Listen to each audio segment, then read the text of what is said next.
étant chrétien, il faut être à mesure de faire la différence entre prier et proclamer, entre prier et parler tout simplement. Tu dois savoir à quel moment tu dois prier et à quel moment tu dois tout simplement parler à la montagne de ta vie. Cas pratique. Tu as là une montagne qui s'élève dans ta vie. Et tu constates que cette montagne perdure dans ta marche. Et tu constates ou tu réalises, depuis que tu pries pour cette montagne-là, tu as l'impression que la montagne persiste dans ta vie. Malgré que tu dors à l'église, tu rentres dans des programmes de jeûne et prière, malgré tout ce que tu fais, la montagne persiste. Tout simplement parce qu'en réalité, lorsque nous prions, nous passons notre temps à nous plaindre. Nous devenons de plus en plus plaintifs. Et qu'est-ce qu'on fait souvent? On prend la montagne, on part présenter devant Dieu et on se plaint beaucoup. Mais on doit arrêter de se plaindre en fait. Jusqu'à quand on va continuer à faire des prières où nous sommes en train de nous plaindre? Non. Aujourd'hui, je t'apporte une nouvelle école. Oui, c'est vrai que l'école de la prière existe. Mais aujourd'hui, nous allons voir une nouvelle dimension d'école. L'école où on proclame tout simplement. Il y a quelqu'un qui dit, mais lui là, il raconte quoi? Attache ta ceinture. Raison pour laquelle Dieu m'a mandaté, afin de te sortir de l'ignorance. Tout ne se règle pas par la prière. La prière, c'est une bonne chose. Mais il faut savoir à quel moment prier. Et à quel moment parler ou proclamer tout simplement.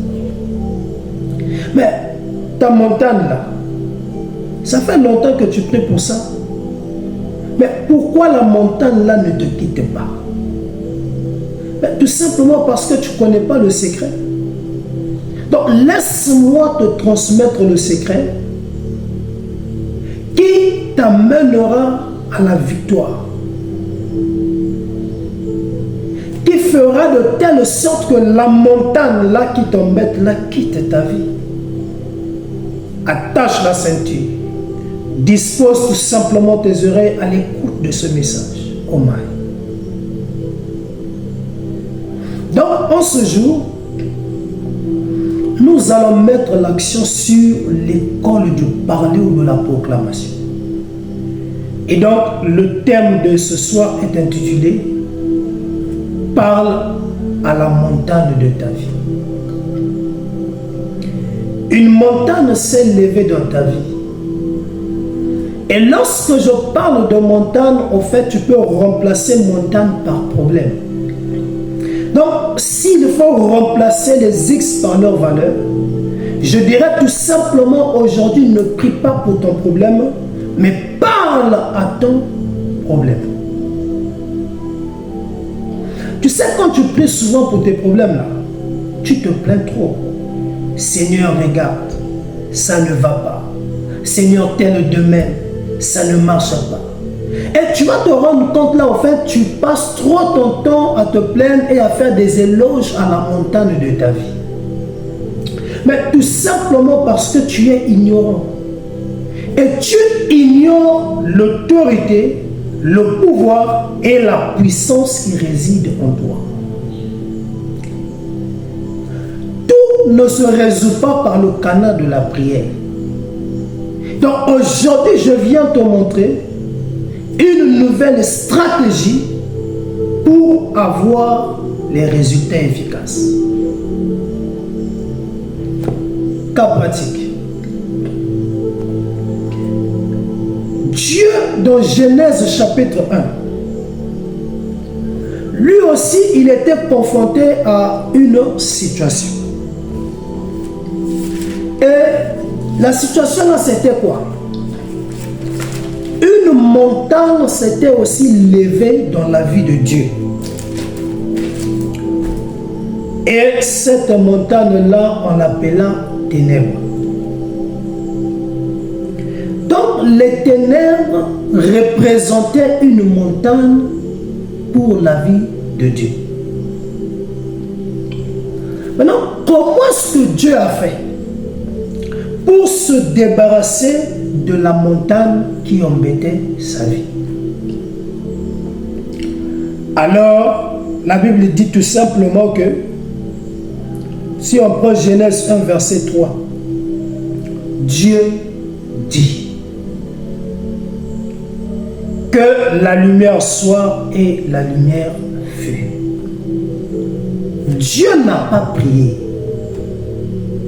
Dieu n'a pas jeûné. Il n'a pas prié. Il n'est pas parti de gauche à droite. Il a proclamé que la lumière soit, la Bible dit, et la lumière fut. Donc, aussitôt proclamé, aussitôt parlé, la montagne des ténèbres quitta la vie du Seigneur. Et automatiquement, les ténèbres ont été remplacées par la lumière.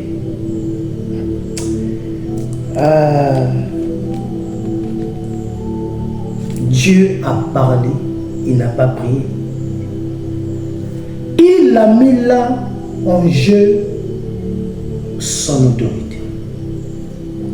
Il a fait comprendre à la montagne que lui là, Dieu lui, il est plus grand que cette montagne. Raison pour laquelle la Bible peut nous dire dans le livre de Zacharie, mais qui es-tu, grande montagne, devant Zorobabel?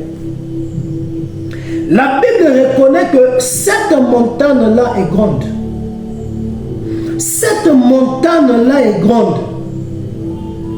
Mais malgré sa grandeur, elle n'est rien devant Zorobabel. Car devant Zorobabel, la montagne-là sera aplanie. Pourquoi?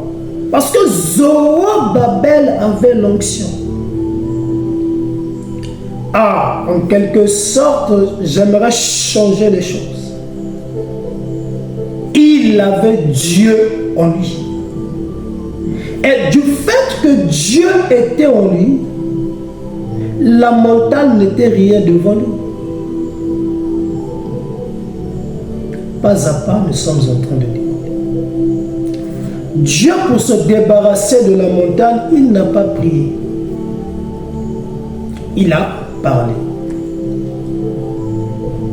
Maintenant, j'aimerais te montrer quelque chose. Si tu prends ta Bible dans Genèse 1, le verset 26 à 27, tu vas voir que là, il est dit que c'est Dieu qui parle. Faisons l'homme à notre image et à notre ressemblance. Dieu dit, faisons l'homme à notre image et à notre ressemblance. Verset 7. Dieu créa l'homme à son image. Bon, si nous sommes créés à l'image de Dieu, et que Dieu, pour ôter les montagnes de sa vie, il ne prie pas, mais ça veut dire que pour celui qui comprend, nous aussi, on doit faire les choses comme Dieu parce que nous sommes faits à son image. Donc, il y a certaines situations dans la vie qui ne nécessitent plus de prière, mais qui nécessitent tout simplement que l'on parle. Donc, si Dieu résout ses problèmes par le fait de parler, donc moi aussi, je peux résoudre les problèmes par le parler. Non seulement que je suis fait à l'image de Dieu, mais Dieu habite en moi par le canal de sa parole, par le canal du Saint-Esprit. Quand tu as le Saint-Esprit en toi, c'est que tu as l'autorité. C'est que la personne de Dieu est là. Et vu que notre Dieu ne prie pas, il ne se plaint pas, il ne prie pas, lui, il proclame tout simplement la chose et la chose arrive. Maintenant, si toi, tu sais que tu es fait à l'image de Dieu et que tu es le temple, le tabernacle du Saint-Esprit, le temple de Dieu, mais pourquoi passes-tu ton temps à te plaindre? Pourquoi tu passes ton temps à pleurnicher, pleurer, chercher de gauche à droite? Non. Utilise tout simplement l'autorité que Dieu t'a donnée. Ah, homme de Dieu, toi, tu dis des choses, tu n'as même pas de preuves. Attache ta ceinture. Cas pratique. Marc 11, 23. La Bible dit: je vous le dis en vérité.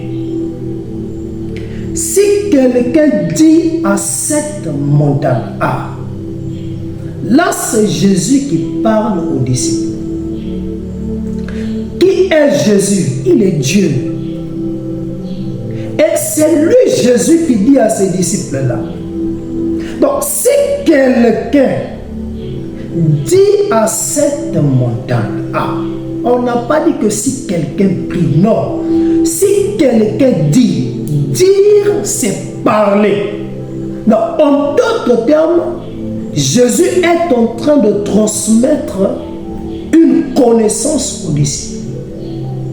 Il leur montre une nouvelle école excepté celle de la prière. Et l'école qu'il montre aux disciples, c'est l'école du parler ou de proclamer tout simplement les choses. Et regarde ce qui est écrit. Si quelqu'un dit à cette montagne, on a dit, c'est écrit dire, parler. On n'a pas dit de jeûner. On n'a pas dit de prier. On n'a pas dit de tomber, rouler par terre. Non, Jésus dit ici là qu'il faut dire, parler à la montagne. Et comme je l'ai dit dès l'intro, la montagne représente ton problème, ta situation. Maintenant, ici, il est mentionné que si quelqu'un dit à la montagne, si quelqu'un parle à ses problèmes, voilà.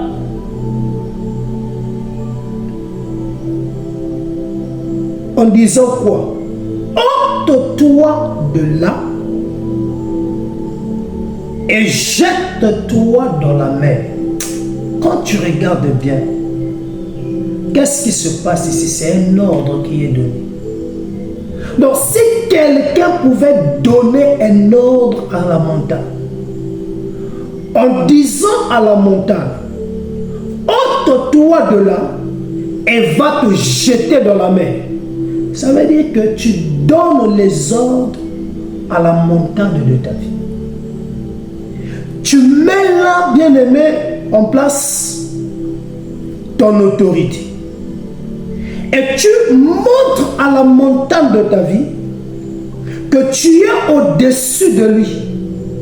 Qui es-tu, grande montagne, devant Zorobabel? Donc tu montres à ta montagne que tu es plus grand que lui. Il n'est rien devant toi.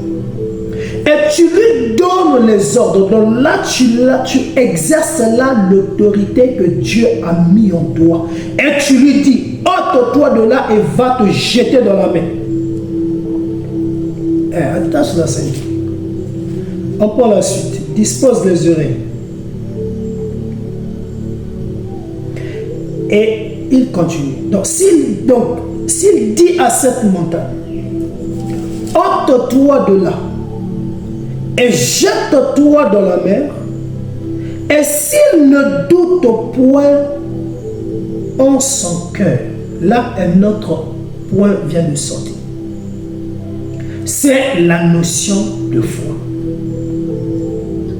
C'est-à-dire, quand tu seras en train de parler à la montagne de ta vie, ne regarde pas sur la grandeur de cette montagne, mais regarde plutôt sur la grandeur de celui qui est en toi.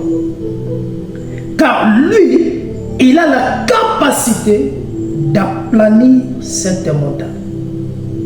Parce que cette montagne-là n'est rien devant celui qui est au-dedans de toi. Donc, mets ta foi et ta confiance en Jésus. Et dis-toi qu'au nom de Christ Jésus, rien ne peut résister. Même pas la montagne de ta famille. Même pas la montagne de ta vie. Aucune chose ne pourra résister devant le Seigneur Jésus-Christ.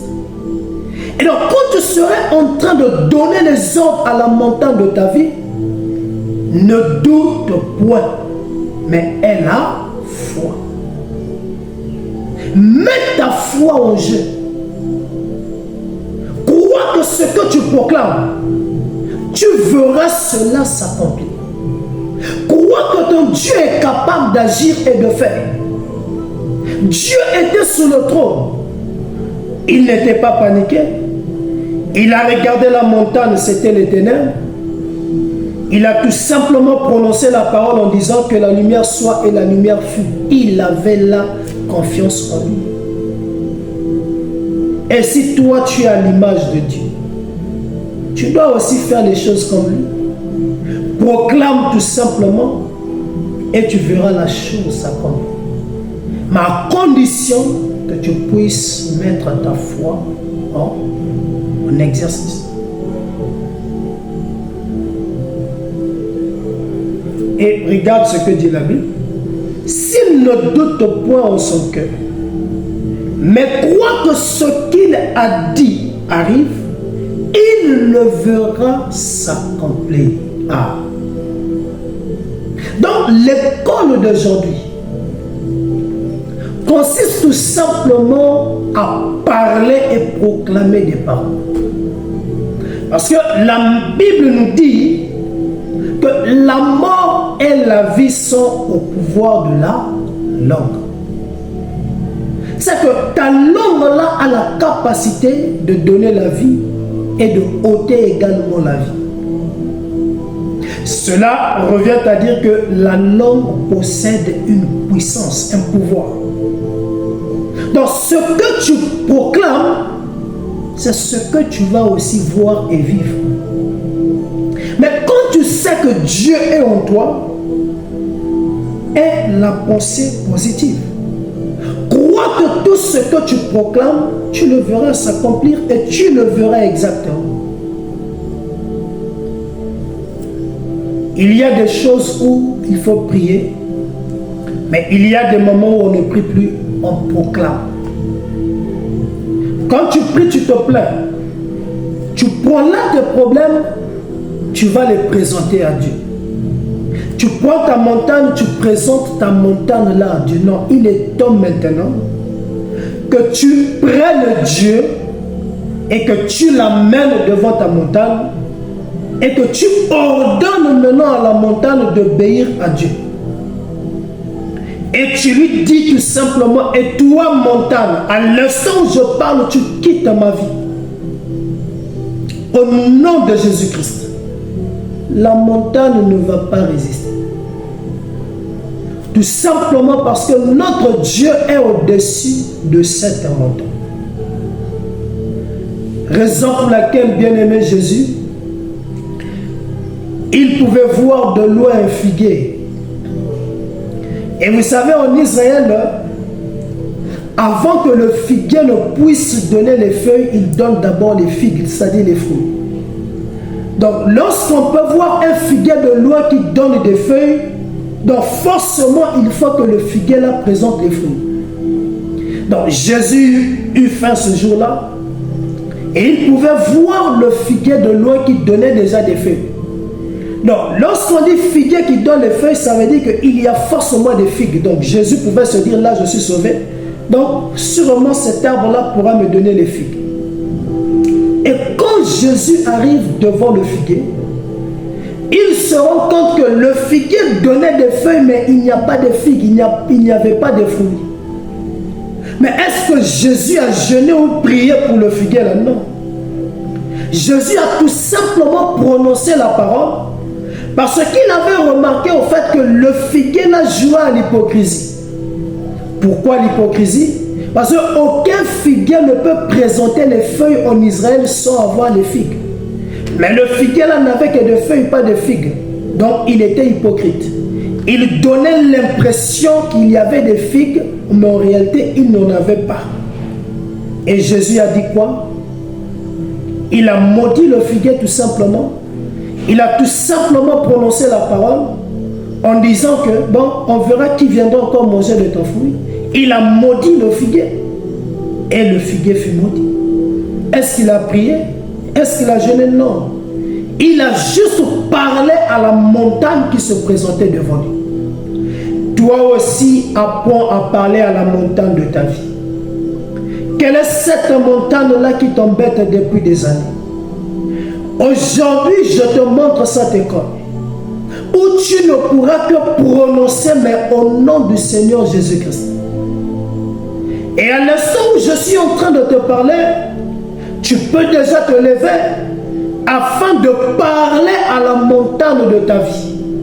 Ordonne à cette montagne de quitter ta famille, de quitter ta marche au nom de Jésus-Christ. C'est là où la Bible dit, si quelqu'un dit à cette montagne, il parle à cette montagne, en d'autres termes, s'il donnait des ordres à cette montagne, en ayant la foi en Jésus, la chose demandée, la chose proclamée, cette personne verra cette chose. Et lorsqu'elle sera en train de dire à la montagne, ôte-toi de là, forcément la montagne va obéir. Voilà ce que je tenais à te dire. Donc quand tu essaies par le canal de la prière, si la montagne là ne te quitte pas, bien-aimé, prends la deuxième école. Proclame tout simplement la parole.